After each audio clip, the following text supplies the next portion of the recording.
now, these ladies have treated me like an outsider who's not even welcome in their little baby mamas club. And I fault Joc for allowing that. So now that he done messed up, he trying to make a point by bringing me here, plan on reminding all of these women that Joc is with me now. And I ain't putting up with no more disrespect, especially from little Miss Toesucker over there. This letter, it was never meant for the world. It wasn't a press release, some PR stunt, or a social media moment made for likes and shares. It was private. Sealed in a black envelope with just one name written on it, Joc. For years, no one touched it. It sat in a box marked personal, tucked away in a drawer, hidden from the spotlight just like the woman who wrote it, Khadiyah Lewis. It stayed that way until her brother, while going through her things after the funeral, found it by accident. Inside? A handwritten letter. No filters, no edits. Just pure emotion, raw, honest, and heartbreaking. Page after page filled with regret, apology, and a quiet kind of love that clearly never faded. When Yung Joc read it, he didn't just cry. He dropped to the floor in tears. Because it wasn't just a farewell, it was a confession. The kind that shakes you. I would've never had him if you were good enough to keep him in the first place. That makes you question every memory. The opening line hit like a punch to the chest. I always loved you. I just never knew how to show it. That one sentence said everything. This wasn't just an old love letter. This was her truth. Her final truth. And once it hit the internet, people couldn't stop reading. Her words spread like wildfire, like pages of a lost diary found too late. But let's be clear, this isn't just gossip. It's deeper than that. This was love. Real love. A story of a woman who gave everything in silence and a man who didn't realize it until she was gone.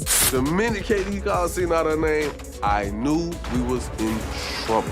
To really understand why this shattered Joc so deeply, you've got to go back to the start. Before the headlines. Before the letter. There was just KD. Khadiyah Lewis wasn't someone chasing cameras or attention. In fact, she avoided the spotlight as much as she could. But somehow, she found herself in the middle of it all, especially once her connection to Joc grew. Their story didn't begin with drama. It started with business. They met through a deal. She wasn't trying to get famous, she was trying to build something real. Joc, on the other hand, was still deep in the celebrity world, always making headlines for all the wrong reasons. But you know how it goes, opposites attract. She brought calm into his chaos. He once told a friend, "She saw me when the cameras weren't rolling." That might have been the most honest thing he's ever said. Because while the world saw Joc the entertainer, she saw the man behind it all. And maybe, for the first time, he felt seen, really seen. How important it is for me to be able to stay on good terms with these women. I mean, just for the sake of the kids. And in 2 seconds, she started to write. By 2014, they were everywhere together on love and hip-hop, in business, in life. She wasn't just supporting him, she was holding him together. But the real ones don't need to show off. KD never made it about herself. She didn't post, she didn't brag. She just stood beside him. Quiet strength. But the thing about true love? Sometimes it doesn't survive the noise. Joc's world was messy. At one point, it felt like he was dating half the cast. And through all the public mess, KD stayed silent. No interviews. No call-outs. Just pain, tucked away behind grace. Then in 2016, she walked away. But walking away doesn't always mean moving on. People close to them say the door was never fully closed. They kept texting. He sent flowers every birthday. She still watched his stories. And Joc? He made secret burner accounts just to check in on her. That kind of connection doesn't die. It just goes quiet. By 2018, Joc had changed. A little older. A little more real. He told a friend he was done playing. He even bought a ring. He was going to fly out and surprise KD in Houston. But 3 days before the flight he backed out. He said, "I think I'm too late." She deserved someone who didn't have to lose her to love her. Have you ever had that moment? Where you almost said what needed to be said, but fear got louder than your heart?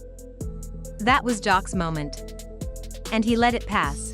Bad thing that I turned out not to be baby mama number 5? Is that what it takes to gain exclusive membership to your little club? All I expect to be treated with is some human decency. If you can't respect me, why the hell should I respect you? In early 2024, KD got sick. A rare condition. No one saw it coming. She didn't post about it. Barely told anyone. She wasn't looking for sympathy. She just wanted peace. And in that peace, she started writing. Not for the world. Just for the people who meant something to her. Of course, Joc was one of them. One envelope stood out. Black. Sealed. For Joc. Do not open until after I'm gone. She wasn't looking for closure, she was offering the truth. And that letter destroyed every wall Joc had built around his heart. When he opened it, it wasn't just words. It was every emotion he'd buried. She didn't attack him. She didn't list everything he did wrong. Instead, she freed him. One line read, "You were the best part of a chapter one never got to finish." Another said, "I forgave you a long time ago." That broke people. Fans flooded social media. One tweet said, "She didn't drag him. She freed him." And that's what hurt the most. Another said, "This isn't even about Joc anymore. This is about every woman who loved quietly and left silently." Then her cousin dropped a bombshell. She posted, "Y'all acting like Joc was the only one she wrote to." Turns out there was another man. His name? Marcus D. In her journal, KD wrote, "You were my wild love. He was my soft love." Photos began to surface: quiet dinners, soft smiles. No clout. No drama. Just peace. And while Joc had her chaos, Marcus gave her calm. What hit Joc the hardest wasn't just that she loved someone else. It was that she never stopped loving both of them. And then came the final blow. Joc received a silver flash drive. On it, a note that read, "Only press play when you're ready to know everything." He waited 3 days. Then he played it. On screen, KD. No makeup. Hair wrapped. No lights, no filters. Just her. One soft smile. And then she spoke. "If you're seeing this, I'm gone." She told him, "You were the love of my life. But you were never mine." That was it. That line cracked him.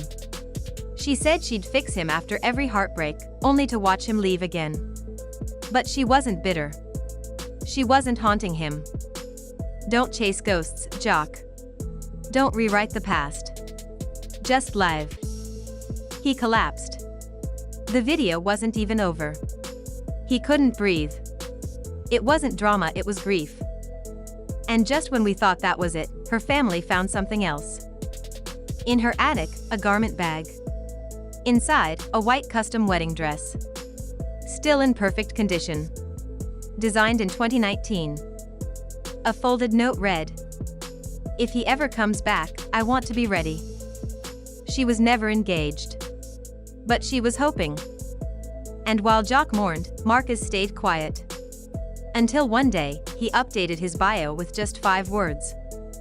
"I already loved her through all of it." No photos. No hashtags. Just truth. Joc later posted a handwritten poem. "You whispered while I shouted. You waited while I wandered. And now I wait in silence." Now, he's back in the studio, not chasing charts, but making something real. A tribute album. For her. And while the world waits, one question still lingers. Can you love 2 people at the same time? Was it Joc the wild love with history? Or Marcus the quiet love with peace? We've all had that one person who slipped through the cracks while we were still figuring ourselves out.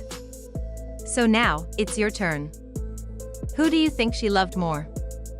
And that's the part that stays with you, isn't it? Not the fame. Not the drama. Not even the heartbreak. What sticks is the silence. The kind of love that doesn't scream to be seen. The kind that waits patiently in the background. The kind that hopes even when it has every reason to let go. KD lived that kind of love.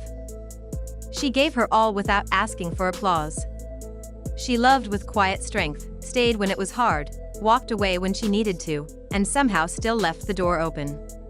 Not for attention, but because hope never fully dies in someone like her. She was a woman who believed in second chances, even if she never got hers.